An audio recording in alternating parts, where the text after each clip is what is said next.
성경의 신비한 예언을 살펴보겠습니다. 다니엘이 보았을 때 예언된 미래였고 우리가 보았을 때는 이루어진 역사입니다. 이제 내가 참된 것을 내게 보이리라. 보라, 바사에서 또 새 왕이 일어날 것이요. 그 후에 넷째는 그들보다 심히 부요할 것이며 그가 그 부요함으로 강하여진 후에는 모든 사람을 격동시켜 헬라국을 칠 것이며. 다니엘서 11장 2절의 말씀입니다. 다니엘서는 기원전 6세기에 기록된 책입니다. 다니엘은 자신이 살았던 시대부터 세상 마지막까지의 예언을 기록했습니다. 위의 성경 말씀은 4명의 왕이 페르시아 키루스 왕 이후에 등장할 것을 예언하고 있습니다.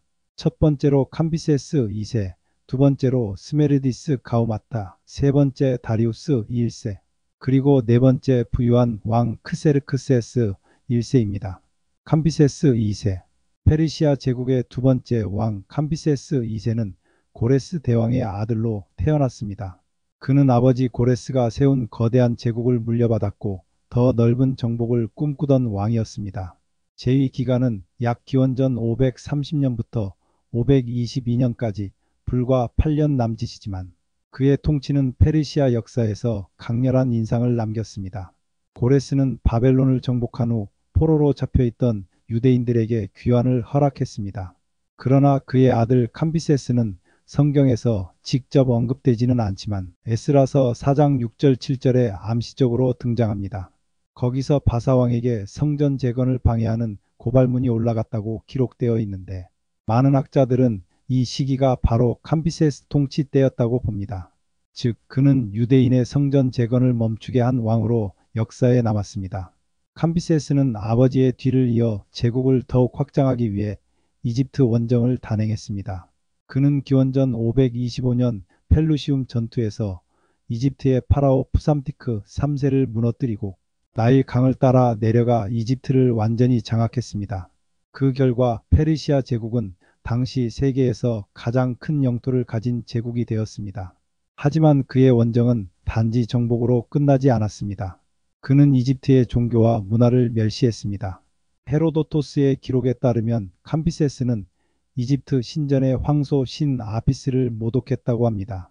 이 사건으로 그는 이집트인들의 저항을 불러일으켰고 제국의 내부 불안이 시작되었습니다. 더 큰 문제는 성격의 변화였습니다. 그는 점점 의심이 많아지고 잔인해졌다고 전해집니다. 동생 스메르디스를 질투하여 살해했으며 자신의 가까운 신하들마저 처형했습니다. 이러한 잔혹함은 백성의 마음을 멀어지게 했고 제국의 기반을 약하게 만들었습니다. 그가 이집트에서 돌아오는 길에 한 거짓 예언자가 일어나 스메르디스가 왕이 되었다고 선포했습니다. 그러나 사실은 가짜 스메르디스 가우마타였습니다. 캄비세스는 그 소식을 듣고 페르시아로 돌아가려 했지만 여정 중 부상을 입고 기원전 522년 시리아 근처에서 죽었습니다. 그의 죽음은 페르시아 제국의 첫 내부 혼란기를 열었습니다. 캄비세스는 외적으로는 제국을 확장한 정복자였지만 내적으로는 하나님이 세우신 질서에서 멀어진 왕으로 평가됩니다. 고레스가 하나님의 뜻을 따라 포로를 돌려보냈다면 캄비세스는 그 흐름을 막은 인물이었습니다. 그의 통치는 결국 교만과 불신의 결과가 어떤 파멸을 부르는가를 보여줍니다. 역사는 그를 고레스의 아들이지만 고레스의 마음을 잃은 왕이라 부릅니다. 하나님의 섭리에서 벗어난 권세는 아무리 크다 해도 오래가지 못한다는 것을 캄비세스 2세요. 짧은 통치는 우리에게 분명히 보여줍니다. 가짜 스메르디스 가우마타, 페르시아 역사에서 가장 짧은 왕 스메르디스 혹은 가우마타는 고레스 대왕의 아들이자 캄비세스 2세의 뒤를 이은 인물로 알려져 있습니다. 하지만 그는 실제로 진짜 왕자가 아닌 거짓 왕이었습니다. 기원전 522년 캄비세스 2세가 이집트 원정 도중에 급사하면서 페르시아 제국은 순식간에 혼란에 빠졌습니다. 이때 등장한 사람이 바로 가우마타, 즉 거짓 스메르디스였습니다. 그는 메디아 출신의 마고스 즉 제사장이었으며 얼굴이 고레스의 아들 스메르디스와 닮았다는 점을 이용해 왕위를 찬탈했습니다. 베이스툰 비문에 따르면 캄비세스는 생전에 동생 스메르디스를 몰래 살해했는데 이 사실을 아는 사람은 극히 소수였습니다. 그래서 가우마타가 나는 고레스의 아들 스메르디스다라고 선포했을 때 백성들은 진짜로 믿고 왕으로 추대했습니다. 그는 단 7개월 동안 통치했지만 그 짧은 기간 동안 페르시아의 질서를 크게 흔들었습니다. 가우마타는 왕위에 오른 직후 백성들에게 세금 면제와 군 복무 면제를 선언했습니다. 이 조치는 일시적인 인기를 얻었지만 실상은 귀족과 지방 총독들의 권한을 약화시키려는 정치적 전략이었습니다. 그는 고레스 왕조의 전통을 무너뜨리고 신하들 간의 소통을 단절시켰습니다. 그러나 진실은 오래 숨길 수 없었습니다. 다리우스 1세는 6명의 귀족과 함께 이 거짓 왕의 정체를 밝히기로 결심했습니다. 그들은 몰래 왕궁에 침입했고 가우마타를 살해함으로써 거짓 통치는 막을 내렸습니다. 이 사건은 7귀족의 반란으로 알려졌고 그 결과 다리우스가 새로운 왕으로 즉위하여 제국을 재정비했습니다. 그는 잠시 왕관을 가졌지만 그 통치는 진실 위에 세워진 것이 아니었습니다. 거짓은 언제나 빠르게 세력을 얻지만 오래가지 못한다는 것. 그의 짧은 7개월의 통치는 인간의 야망과 거짓의 결과가 어떤 결말을 맞는지를 보여주는 역사적 증거입니다. 다리우스 1세는 BC 522년부터 486년까지의 왕입니다.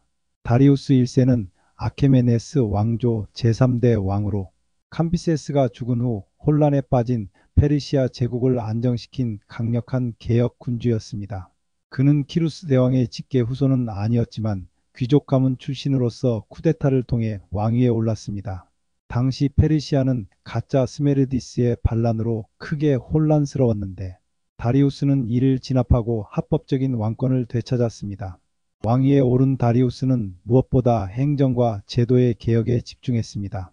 그는 광대한 제국을 20개의 사트라피 즉 총독령으로 나누고 각 지역에 총독을 두어 세금을 징수하게 했으며 중앙에서 이를 철저히 감독했습니다. 또한 왕의 명령을 신속히 전달하기 위해 왕의 길을 정비하고 역참 제도를 발전시켜 제국의 결속을 강화했습니다. 그의 통치 아래 페르시아는 효율적 관료 국가로 변모하였습니다. 다리우스는 제국 전역에서 통용되는 금화 다리크를 주조하여 상업과 무역을 촉진시켰습니다. 그 결과 페르시아는 경제적 부를 축적하며 번영을 누렸습니다. 그는 또한 이집트, 인더스, 소아시아 등 광범위한 지역을 통치하며 제국의 영토를 가장 넓힌 왕이었습니다. 종교적으로는 관용 정책을 이어갔습니다. 각 민족이 자신들의 신을 섬기도록 허락했으며 이스라엘 백성의 성전 재건 허가가 이루어졌습니다.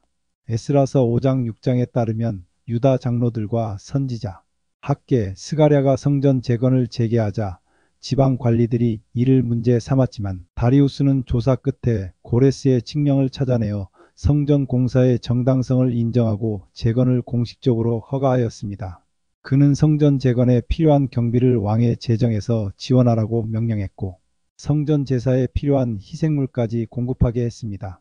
이로써 예루살렘 성전은 다리우스 1세 제6년 BC 516년경에 완공되었고 이는 바벨론 포로 이후 성전이 다시 세워진 역사적 사건이었습니다. 따라서 다리우스는 성경에서 성전 재건을 완성한 왕으로 기록되었습니다. 역사적으로 그는 BC 490년 그리스와의 전쟁, 즉 마라톤 전투로도 유명합니다. 그의 대군은 아테네를 침공했지만 패배하면서 이후 아들 크세르크세스 아하수에로가 그 복수를 이어가게 되었습니다. 다리우스는 강력한 군사력, 정교한 행정체계, 그리고 종교적 관용으로 페르시아 제국의 기틀을 확립한 인물이었습니다. 그는 자신을 신의 대리자로 인식했으며 베이스툰 비문에 자신의 업적을 새겨 남겼습니다. 그 비문은 오늘날 고대 페르시아사 연구의 핵심 사료로 남아 있습니다. 다리우스 1세는 질서와 법의 왕, 그리고 성전 재건을 허락한 하나님의 섭리의 도구로 성경과 역사 모두에서 특별한 의미를 지닌 왕입니다. 네 번째 왕은 크세르크세스 1세입니다. 그의 제2기간은 BC 486년부터 465년까지입니다. 크세르크세스 1세는 다리우스 1세의 아들로 아케메네스 왕조 제4대 왕이자 페르시아 제국의 절정기와 쇠퇴기를 동시에 상징하는 인물입니다. 그는 성경 속에서는 히브리식 이름인 아하수에로로 불리며 에스더서의 왕으로 등장합니다. 그는 아버지 다리우스가 세운 행정체계와 제국의 부를 물려받아 젊은 나이에 왕위에 올랐습니다. 다리우스 사후 제국은 안정되어 있었지만 크세르크세스는 즉위 초부터 반란과 외부 전쟁의 위협을 맞이했습니다. 특히 이집트와 바빌로니아의 반란을 진압하며 왕권을 강화하였고 이후 아버지가 끝내지 못한 그리스 원정을 준비하기 시작했습니다. 그는 동서의 대제국을 총동원해 역사상 유례없는 대군 약 20만 명을 이끌고 헬라로 진격했습니다. BC 480년 그는 헬레스폰트 해협에 거대한 부교를 놓아 군대를 건너게 했고 아테네를 포함한 그리스 도시국가들을 굴복시키려 했습니다. 처음에는 테르모필레 전투에서 스파르타 왕 레오니다스의 용맹한 저항에도 불구하고 승리했지만 결정적인 전환점은 살라미스 해전이었습니다. 그의 해군은 그리스 연합군에 의해 괴멸되었고 이후 페르시아의 대군은 보급의 어려움과 반란 위험 속에 철수하였습니다. 이 패배는 제국의 위신을 약화시키며 페르시아의 서쪽 팽창이 멈추는 계기가 되었습니다. 그는 정치적으로는 강력한 권력을 유지했습니다. 그의 통치기 동안 제국은 여전히 광대했고 막대한 부와 건축 사업으로 찬란한 문화를 꽃피웠습니다. 그는 페르세폴리스를 더욱 확장하여 왕의 궁전과 백주의 궁전을 건축했는데 오늘날까지 남아있는 유적은 그의 영광을 보여주고 있습니다. 성경 속에서 크세르크세스는 에스더서의 아하수에로 왕입니다. 당시 유다 백성은 바벨론 포로에서 귀환하지 않은 채 페르시아 제국 곳곳에 흩어져 살고 있었습니다. 아하수에로 왕은 신하 하만의 관계에 속아 유다인을 진멸하라는 조서를 내렸으나 에스더 왕후와 모르드게의 지혜로운 행동으로 유다 백성은 구원받았습니다.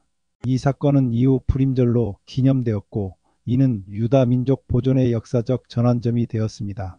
이 이야기를 통해 성경은 크세르크세스를 단순한 제국의 왕이 아니라 하나님이 보이지 않는 손으로 섭리하신 도구로 묘사됩니다. 그는 유다 민족을 멸하려는 악의 계획 속에서도 결과적으로 그들을 보호하는 역할을 하게 되었고 이는 하나님의 섭리가 제국의 권세 위에도 작용함을 보여줍니다. 역사적으로 크세르크세스의 말년은 안정과 음모가 공존했습니다. 그는 페르세폴리스에서 웅장한 건축을 이어가며 제국의 부를 과시했지만 후궁과 궁정 내 암투가 격화되었고 결국 BC 465년 그는 측근이자 시종장이었던 아르타바누스에 의해 암살당했습니다. 그의 죽음은 페르시아 왕권의 권위가 약화되는 신호탄이 되었고 이후 제국은 점차 쇠퇴의 길을 걷게 되었습니다. 크세르크세스는 역사 속에서는 제국의 영화와 인간적 오만의 상징, 성경 속에서는 하나님의 섭리 아래 움직인 왕으로 남았습니다. 그는 위대한 건축가이자 야심찬 정복자였지만 동시에 역사의 거대한 무대 위에서 하나님의 뜻을 이루는 한 조각이 되었습니다. 이후에도 페르시아의 시대는 150년의 시대가 지나가며 왕들이 세워졌습니다. 왜 이들 대부분은 성경 예언에서 개별적으로 등장하지 않았을까요? 성경 예언은 세계사 전체의 모든 세부 왕들을 열거하려는 목적이 아니라 이스라엘 역사와 직접적으로 맞닿는 중요한 전환점 대표적 인물을 중심으로 예언되었습니다. 성경 예언은 유다 공동체와 하나님의 섭리 관점에서 결정적 의미를 갖는 사건과 인물만을 선택적으로 드러내기 때문에 모든 개별 왕이 상세히 등장하지 않습니다. 뒤로 이어진 왕들은 생략합니다. 이후에는 페르시아를 점령하는 헬라의 알렉산더 대왕에 대한 예언이 이어지고 있습니다. 성경은 참으로 신비한 책입니다. 하나님이 살아계시기 때문입니다.